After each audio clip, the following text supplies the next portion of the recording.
ನಮಸ್ಕಾರ ಎಲ್ಲರಿಗೂ. ಇದು ನಿಮ್ಮ GBH 63 ಅಪ್ಡೇಟ್ಸ್ ಯೂಟ್ಯೂಬ್ ಚಾನಲ್. ನೀವಿನ್ನ ನಮ್ಮ ಚಾನಲ್ಗೆ ಹೊಸಬರಾಗಿದ್ದರೆ ದಯವಿಟ್ಟು ಈ ಕೂಡಲೇ ಲೈಕ್, ಶೇರ್, ಕಮೆಂಟ್ ಹಾಗೂ ಸಬ್ಸ್ಕ್ರೈಬ್ ಮಾಡಿ. ಬನ್ನಿ ಈ ಒಂದು ವಿಡಿಯೋದಲ್ಲಿ ಏನಿದೆ ಅಂತ ನೋಡೋಣ.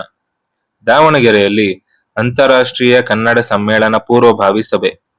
ದಾವಣಗೆರೆಯಲ್ಲಿ ಮೇ 7ರಿಂದ 12ರವರೆಗೆ ನಡೆಯಲಿರುವ ಅಂತಾರಾಷ್ಟ್ರೀಯ ಕನ್ನಡ ಸಮ್ಮೇಳನದ ಪೂರ್ವಭಾವಿ ಸಭೆ ಭಾನುವಾರ ಸಾಯಂಕಾಲ ಕುವೆಂಪು ಕನ್ನಡ ಭವನದಲ್ಲಿ ಜಿಲ್ಲಾ ಕನ್ನಡ ಸಾಹಿತ್ಯ ಪರಿಷತ್ ಅಧ್ಯಕ್ಷರಾದ ಡಿ ವಾಮದೇವಪ್ಪ ಅವರ ಅಧ್ಯಕ್ಷತೆಯಲ್ಲಿ ಜರುಗಿತು. ಸಭೆಯ ಅಧ್ಯಕ್ಷತೆ ವಹಿಸಿ ಪ್ರಾಸ್ತಾವಿಕವಾಗಿ ಮಾತನಾಡಿದ ಜಿಲ್ಲಾಧ್ಯಕ್ಷ ಡಿ ವಾಮದೇವಪ್ಪನವರು ಮಾತನಾಡಿ, ನಗರದ ಸರ್ಕಾರಿ ಪ್ರೌಢಶಾಲಾ ಮೈದಾನದಲ್ಲಿ ಮೇ 7ರಿಂದ 12ರವರೆಗೆ ನಡೆಯುವ ಅಂತಾರಾಷ್ಟ್ರೀಯ ಕನ್ನಡ ಸಮ್ಮೇಳನ ದಾವಣಗೆರೆ ಜಿಲ್ಲಾ ಕನ್ನಡ ಸಾಹಿತ್ಯ ಪರಿಷತ್ ಮತ್ತು ವಿಶ್ವ ಕನ್ನಡಿಗರ ಟ್ರಸ್ಟ್ ವತಿಯಿಂದ ನಡೆಯುವುದೆಂದು, ಇದರ ಪೂರ್ವ ತಯಾರಿಗಾಗಿ ಕಾರ್ಯಕಾರಿ ಸಮಿತಿ ರಚಿಸಿ ಸಿದ್ಧಗೊಳಿಸಬೇಕೆಂದು ತಿಳಿಸಿದರು. ಕಾರ್ಯಕ್ರಮದ ರೂಪುರೇಷೆಗಳ ಬಗ್ಗೆ ಮಾತನಾಡಿದ ಉಸ್ತುವಾರಿ ಹಾಗೂ ವಿಶ್ವ ಸಮ್ಮೇಳನದ ಟ್ರಸ್ಟ್ ಅಧ್ಯಕ್ಷರಾದ ಆನಂದಗೌಡರು, ಮೇ 7 ಸಾಹಿತ್ಯ, 8 ಯೂಟ್ಯೂಬರ್ ಸಮ್ಮೇಳನ, 9 ಶಿಕ್ಷಣ ಸಮ್ಮೇಳನ, 10 ಸಿನಿ ಸಾಹಿತ್ಯ, 11 ಕೃಷಿ, 12 ಉದ್ಯೋಗ ಮೇಳ ನಡೆಯಲಿದ್ದು, ಅಣ್ಣ ಬಸವಣ್ಣ, ಸರ್ವಜ್ಞ, ರಾಣಿ ಚೆನ್ನಮ್ಮ 3 ವೇದಿಕೆಗಳಲ್ಲಿ, ಸಿದ್ಧಗಂಗಾ ಶಿವಕುಮಾರ ಸ್ವಾಮೀಜಿ, ಪುಟ್ಟರಾಜ ಗವಾಯಿಗಳು, ಸಿದ್ದೇಶ್ವರ ಸ್ವಾಮೀಜಿ 3 ದ್ವಾರಗಳನ್ನು ನಿರ್ಮಿಸಲಾಗುವುದು. ಪ್ರತಿದಿನ ಸಿನಿಮಾ ನಟರು, ಕಲಾವಿದರು ಭಾಗವಹಿಸಲಿದ್ದು, ಚಿತ್ರನಟರು ರಮೇಶ್ ಅರವಿಂದ್, ಸುದೀಪ್ ಮೊದಲಾದವರು ಆಗಮಿಸುವರೆಂದರು. ಸಭೆ ನಂತರ ಮಾನ್ಯ ಲೋಕಸಭಾ ಸದಸ್ಯರಾದ ಪ್ರಭಾ ಮಲ್ಲಿಕಾರ್ಜುನ್ ರವರಿಗೆ ಸಮ್ಮೇಳನ ಯಶಸ್ಸಿಗೆ ಮನವಿ ಅರ್ಪಿಸಲಾಯಿತು.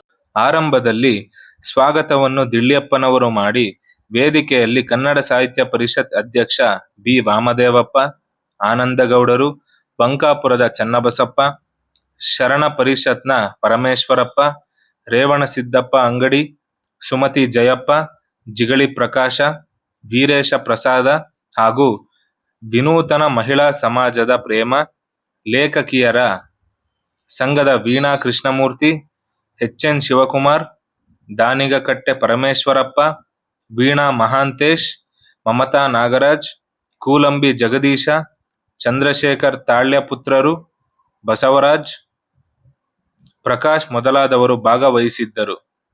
ವಿವಿಧ ಕಾರ್ಯಕಾರಿ ಸಮಿತಿ ರಚಿಸಲಾಯಿತು. ವರದಿ ಜಿ.ಬಿ. ಹಾವೇರಿ, ನಿರೂಪಣೆ ನಾಗಸುಮನ್ ಟಿ.ಡಿ. ನಮಸ್ಕಾರ. ಇದು ನಿಮ್ಮ GBH 63 ಅಪ್ಡೇಟ್ಸ್ ಯೂಟ್ಯೂಬ್ ಚಾನಲ್. ದಯಮಾಡಿ ಮರೆಯದೆ ನಮ್ಮ ಚಾನಲ್ ಅನ್ನು ಲೈಕ್ ಮಾಡಿ, ಶೇರ್ ಮಾಡಿ ಹಾಗೂ ಸಬ್ಸ್ಕ್ರೈಬ್ ಮಾಡಿ. ಧನ್ಯವಾದಗಳು. ರೂಪರೇಷೆಗಳು ಸಿದ್ಧವಾಗಿ ಕಾರಣಾಂತರದಿಂದ 30 ಕೋಟಿ ದುಡ್ಡು ಕೂಡ ಸಿದ್ಧಗೊಂಡು ಬಜೆಟ್ನಲ್ಲಿ ತೆಗೆದಿರಿಸಿ ನಮಗೆ 5 ಕೋಟಿಯನ್ನು ಕಳಿಸ್ಕೊಟ್ಟಿದ್ದು. ಆದರೆ ಅದು ಕಾರಣಾಂತರದಿಂದ ಮುಂದೂಡಲ್ಪಟ್ಟಿದ್ದು. ಈಗ ಮತ್ತೆ ನಾವು ಅದಕ್ಕೆ ನಾನು ಅಧ್ಯಕ್ಷನಾಗಿ 3 ವರ್ಷ, ಈಗ 3 ತಿಂಗಳಾಗಲಿಕ್ಕೆ ಪ್ರಾರಂಭ ಆಗಿದೆ. ಅವತ್ತಿನಿಂದ ಇವತ್ತು ನನ್ನ ಪ್ರಣಾಳಿಕೆಯಲ್ಲಿ ಕೂಡ ವಿಶ್ವ ಕನ್ನಡ ಸಮ್ಮೇಳನ ಮತ್ತು ಅಖಿಲ ಭಾರತ ಕನ್ನಡ ಸಾಹಿತ್ಯ ಸಮ್ಮೇಳನವನ್ನು ಮಾಡಬೇಕು ಅನ್ನುವಂಥ ಸಂಕಲ್ಪ ಮಾಡಿದ್ದೇನೆ ಅಂತ ನನ್ನ ಪ್ರಣಾಳಿಕೆಯಲ್ಲಿ ಇಟ್ಕೊಂಡು ಅವತ್ತಿನಿಂದ ಇವತ್ತಿನವರೆಗೂ ಸತತವಾಗಿ ನಮ್ಮ ಈಗ 4 ಜಿಲ್ಲಾ ಸಮ್ಮೇಳನಗಳು ಮತ್ತು 8 ತಾಲೂಕು ಸಮ್ಮೇಳನಗಳು ದಾವಣಗೆರೆ ಜಿಲ್ಲೆಯಲ್ಲಿ ನಾನು ಆದಮೇಲೆ ಈಗ 2 ವರ್ಷ 2 ತಿಂಗಳು 1 ತಿಂಗಳೊಳಗೆ ಆಗಿದ್ದವು. ಆಗ ಎಲ್ಲ ನಿರ್ಣಯಗಳಲ್ಲಿ ನಾವು ವಿಶ್ವ ಕನ್ನಡ ಸಮ್ಮೇಳನದ ಬಗ್ಗೆ ನಿರ್ಣಯವನ್ನು ತೆಗೆದುಕೊಂಡು ಬಂದಿವೆ. ಅಷ್ಟೇ ಅಲ್ಲ, ಮಂಡ್ಯ ಹಾವೇರಿಯಲ್ಲಿ ಜರುಗಿದಂಥ 86ನೇ ಅಖಿಲ ಭಾರತ ಸಾಹಿತ್ಯ ಸಮ್ಮೇಳನದಲ್ಲಿ ಮತ್ತು 87ನೇ ಮಂಡ್ಯದಲ್ಲಿ ನಡೆದಂಥ 87ನೇ ಅಖಿಲ ಭಾರತ ಸಾಹಿತ್ಯ ಸಮ್ಮೇಳನದಲ್ಲಿ ಕೂಡ ದಾವಣಗೆರೆಯಲ್ಲಿ ವಿಶ್ವ ಕನ್ನಡ ಸಮ್ಮೇಳನ ಆಗಬೇಕು ಅನ್ನುವಂಥ ನಿರ್ಣಯವನ್ನು ಕೂಡ ನಾವು ತೆಗೆದುಕೊಂಡು ಸರ್ಕಾರದ ಮೇಲೆ ಒತ್ತಡವನ್ನು ಹಾಕ್ತಾ ಬಂದಿದ್ದೇವೆ. ನಾವು ಮತ್ತೆ ಇಲ್ಲಿ ರಾಜ್ಯ ಪತ್ರಕರ್ತರ ಸಮಾವೇಶ ನಡೀತು.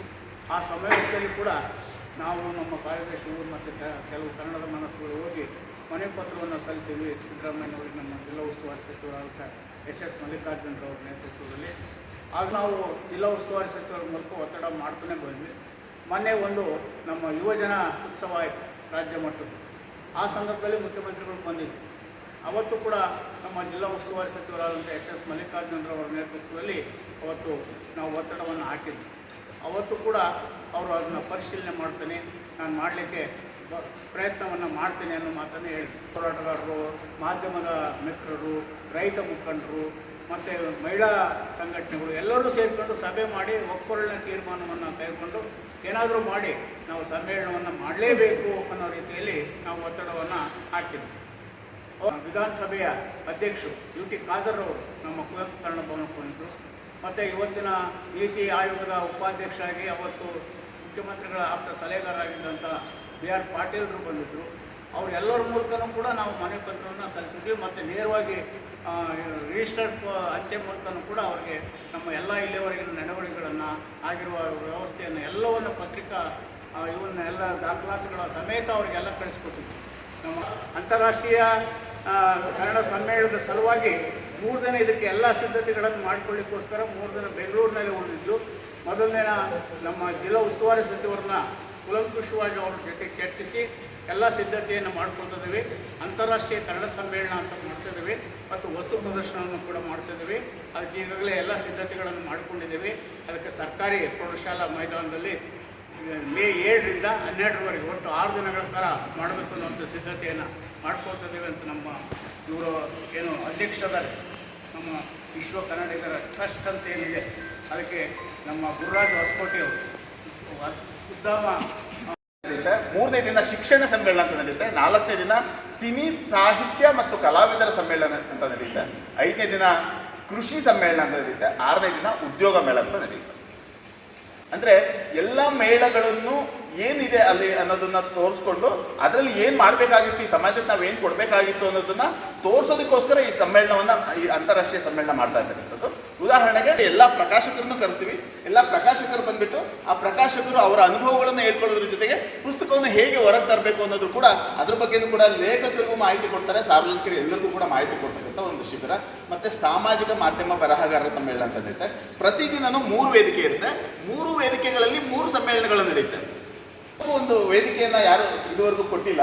ಸೊ ಆ ಯೂಟ್ಯೂಬ್ ಚಾನಲ್ ಯಾರ್ಯಾರು ಮಾಡಿರ್ತಾರೋ ಅವ್ರನ್ನೆಲ್ಲ ಕರೆದ್ಬಿಟ್ಟು ಅವರಿಗೆ 1 ನಿಮಿಷ ಅವರ ಚಾನಲ್ ಬಗ್ಗೆ, ಅವ್ರ ಇದ್ರ ಬಗ್ಗೆ ಹೇಳ್ಕೊಳ್ಳೋದು, ಜೊತೆಗೆ ಅವರಿಗೆ ಕೂಡ ಸಮಾಜದ ಕಳಕಳಿಯನ್ನು ಇಟ್ಕೊಂಡು ಯಾವ ರೀತಿಯಲ್ಲಿ ನಾವು ವಿಡಿಯೋಗಳನ್ನ ಮಾಡಬೇಕು ಅಂತಕ್ಕಂಥದ್ರ ಬಗ್ಗೆ ಯೂಟ್ಯೂಬ್ ಸಂಸ್ಥೆ ವತಿಯಿಂದನೇ ಅವರಿಗೆ ತರಬೇತಿ ಇರುತ್ತೆ. ಯಾವ ರೀತಿ ಎಡಿಟ್ ಮಾಡಬೇಕು ಅಂತಕ್ಕಂಥದ್ದು ಪ್ರತಿಯೊಂದು ಕೂಡ ನಡೆಯುತ್ತೆ ತರಬೇತಿ. ಅಲ್ಲಿ ಸೈನಿಕರಿಗೆ ನಾವು ಗೌರವವನ್ನು ಸಲ್ಲಿಸಬೇಕು. ಅವರ ಇದು ಏನಿರ್ತಕ್ಕಂಥದ್ದು ಸಮಾಜಕ್ಕೆ ಗೊತ್ತಾಗಬೇಕು. ಅದಕ್ಕೋಸ್ಕರ ಈಗ ಆಲ್ರೆಡಿ ರಿಟೈರ್ಡ್ ಆಗಿರ್ತಕ್ಕಂಥವ್ರು ಮತ್ತು ಸೇವೆಯಲ್ಲಿ ಇರ್ತಕ್ಕಂಥವ್ರು ಆ ಥರದ ಎಲ್ಲ ಸೈನಿಕರನ್ನು ಕರೆಸಿಬಿಟ್ಟು ಅದು ಒಂದು ಸಮ್ಮೇಳನ ಮಾಡ್ತೀವಿ. ನೆಕ್ಸ್ಟ್ ಚಿತ್ರಕಲಾ ಕಲಾವಿದರ ಸಮ್ಮೇಳನ ಅಂತ ನಡೆಯುತ್ತೆ. ಚಿತ್ರಕಲೆ ಬರೀತಕ್ಕಂಥವ್ರು, ಸೊ ಅದು ರಾಜ್ಯಾದ್ಯಂತ ಇದ್ದಾರೆ, ಅವ್ರನ್ನೂ ಎಲ್ಲರನ್ನೂ ಕರೆಸಿಬಿಟ್ಟು ಅದು ಒಂದು ಸಮ್ಮೇಳನ ನಡೆಯುತ್ತೆ. ನೆಕ್ಸ್ಟ್ ದಲಿತ ಸಾಹಿತ್ಯ ಸಮ್ಮೇಳನ ಅಂತ ನಡೆಯುತ್ತೆ. ಸೊ 3 ವೇದಿಕೆಯಲ್ಲಿ 3 ಸಮ್ಮೇಳನ ನಡೆಯುತ್ತೆ. ಓಕೆ, ಸಮ್ಮೇಳನ. ಈ ಶಿಕ್ಷಣ ಸಮ್ಮೇಳನದಲ್ಲಿ ಏನಾಗಿದೆ ಅಂದರೆ, ಇಲ್ಲಿ ಶಿಕ್ಷಕ ಅಂದರೆ ಯಾವಾಗಲೂ ಕಲಿತಾ ಇರ್ತಾನಲ್ಲ ಅವನೇ ಶಿಕ್ಷಕ. ಭಾವ ಸಂಬಂಧ ಇರ್ತಕ್ಕಂಥದ್ದು. ಸೊ ಆ ಸಂಬಂಧ ಹೇಗಿರಬೇಕು ಅನ್ನೋದನ್ನ ಖಂಡಿತವಾಗೂ ನಾವು ಈ ಅಂತಾರಾಷ್ಟ್ರೀಯ ಕನ್ನಡ ಸಮ್ಮೇಳನದಲ್ಲಿ ಖಂಡಿತವಾಗೂ ತೋರಿಸ್ಕೊಡ್ತೇವೆ. ಸೊ ಆ ಕರಾವಳಿ ಜನ ಕೂಡ ನಮ್ಮ ಮೇಲೆ ಪ್ರೀತಿ ಇಟ್ಕೊಂಡು ನಮ್ಮ ದಾವಣಗೆರೆಗೆ ಖಂಡಿತವಾಗೂ ಬರ್ತಾರೆ. ಅದೇ ಕಾರಣಕ್ಕೋಸ್ಕರ ನಾವು ತುಳು ಸಾಹಿತ್ಯ ಸಮ್ಮೇಳನ ಅಂತ ಮಾಡ್ತಾ ಇದ್ದೇವೆ. ಮಹಿಳಾ ಸಾಹಿತ್ಯ ಸಮ್ಮೇಳನ ಅಂತಲೇ ಒಂದು ವಿಶೇಷವಾಗಿರ್ತಕ್ಕಂಥ ಒಂದು ಸಮ್ಮೇಳನ ಇರುತ್ತೆ.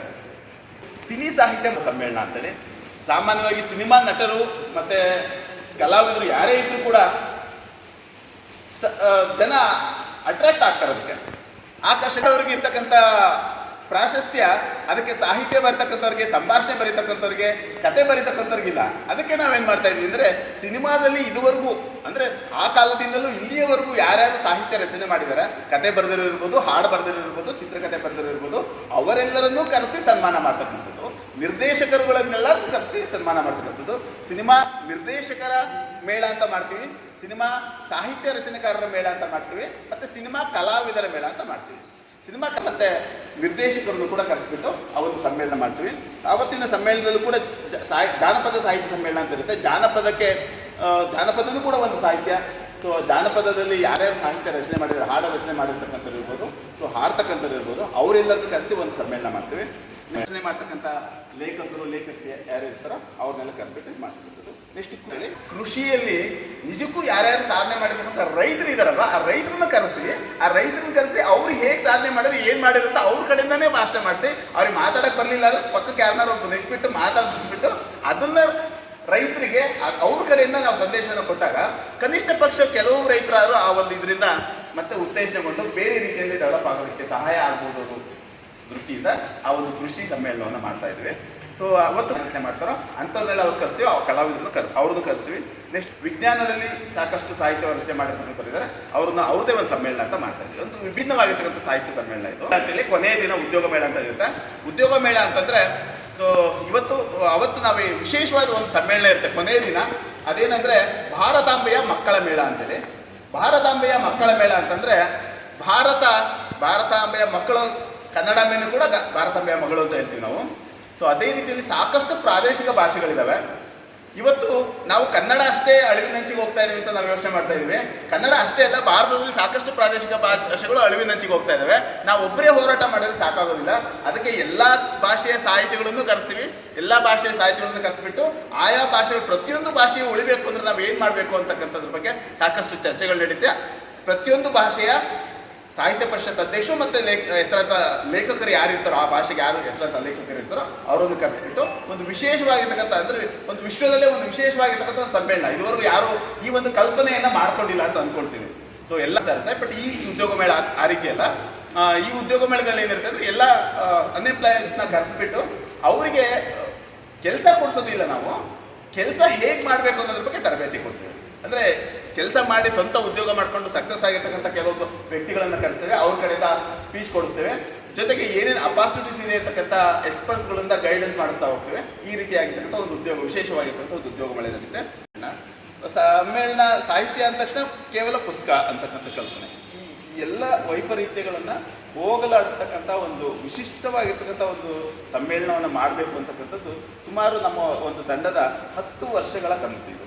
ಅಂದರೆ ಕನ್ನಡಿಗರ ಟ್ರಸ್ಟ್ ಅಂತ ಮಾಡ್ಕೊಂಡಿದ್ದೇವೆ. ಸೊ ವಿಶ್ವ ಕನ್ನಡಿಗರ ಟ್ರಸ್ಟಿಂದ ನಾವು ನಾವು ಒಂದು ವಿಭಿನ್ನವಾಗಿರ್ತದೆ. ಅಂದರೆ ಸೊ ಅವರಿವರ ಬಗ್ಗೆ ಮಾತನಾಡೋನು ಅಧಮ ಅಂತೇಳಿ, ಸೊ ಸಮಾಜದ ಬಗ್ಗೆ ಮಾತನಾಡ್ತಕ್ಕಂಥ, ಸಮಾಜದಲ್ಲಿ ಹಾಗಾಗಿದೆ ಹೀಗಾಗಿದೆ ಅಂತ ಮಾತನಾಡ್ತಕ್ಕಂಥ ಒಂದು ಮಧ್ಯಮ ಅಂತೇಳಿ, ಸಮಾಜದಲ್ಲಿ ಹಾಗಿದೆ ಹೀಗಿದೆ ಅಂತ ಮಾತನಾಡೋದಕ್ಕಿಂತ ಅದನ್ನು ಏನು ಮಾಡಿದ್ರೆ ಸರಿ ಹೋಗುತ್ತೆ ಅಂತ ಮಾತನಾಡ್ತಕ್ಕಂಥವನು ಉತ್ತಮ ಅಂತೇಳಿ, ಮಾತನಾಡೋದಕ್ಕಿಂತ ಅದನ್ನು ಕಾರ್ಯರೂಪಕ್ಕೆ ತರ್ತಕ್ಕಂಥವನು ಸರ್ವೋತ್ತಮ ಅಂತೇಳಿ.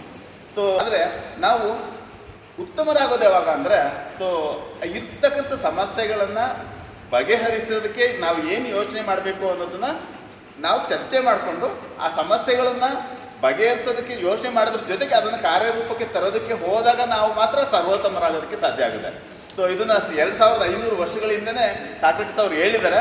ಆದರೂ ನಾವು ಕಾರ್ಯರೂಪಕ್ಕೆ ತರೋದಕ್ಕೋಸ್ಕರ ಇವತ್ತು ದಾವಣಗೆರೆಯಲ್ಲಿ ಅಂತಾರಾಷ್ಟ್ರೀಯ ಕನ್ನಡ ಸಮ್ಮೇಳನ ಅಂತ ಮಾಡಬೇಕು ಅಂತ ನಾವು ತೀರ್ಮಾನ ಮಾಡ್ಕೊಂಡಿದ್ದೇವೆ. ದಾವಣಗೆರೆನ ಆಯ್ಕೆ ಮಾಡ್ಕೊಳ್ಳೋದಕ್ಕೆ ಅಲ್ಲಿಯ ಜಿಲ್ಲಾಧ್ಯಕ್ಷರು, ದಾವಣಗೆರೆ ಜಿಲ್ಲೆಯ ಜಿಲ್ಲಾಧ್ಯಕ್ಷರು. ಎರಡನೇದು ಸ್ಥಳ, ಅಂದರೆ ದಾವಣಗೆರೆ ಕರ್ನಾಟಕದ ಮಧ್ಯಭಾಗ ಅನ್ನೋದಕ್ಕಿಂತ ಹೃದಯ ಭಾಗ ಅಂತಲೇ ಹೇಳ್ಬೋದು.